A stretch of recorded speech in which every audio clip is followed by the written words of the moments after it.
ভেকুলী ৰাজকোঁৱৰ এসময়ৰ কথা। হিমালয়ৰ পাদদেশৰ কোনো এখন ৰাজ্যত এজন প্ৰবল প্ৰতাপী ৰজা আছিল।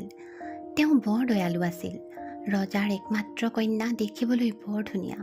ৰাজকুঁৱৰীৰ ৰূপৰ কথা চৌদিশে জনাজাত আছিল।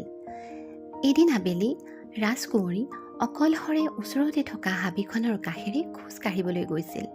অলপ দূৰ খোজকাঢ়ি ভাগৰ লগাত তেওঁ এটা পুখুৰীৰ পাৰত জিৰণি ল'বলৈ বহিল। ৰাজকুঁৱৰীৰ হাতত এটা সোণালী বল আছিল, যিটো তেওঁৰ অতিকৈ প্ৰিয়। সেই বলটো তেওঁ কেতিয়াও নিজৰ পৰা দূৰ নকৰিছিল। হঠাতে বলটো ৰাজকুঁৱৰীৰ হাতৰ পৰা পিছলি পুখুৰীৰ পানীত পৰিল।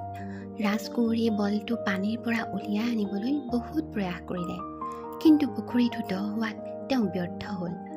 মনৰ দুখত তেওঁৰ দুচকু লোটকেৰে ভৰি পৰিল। তেওঁ নিজকে ক'লে, কোনোবাই মোক সোণালী বলটো ঘূৰাই দিয়া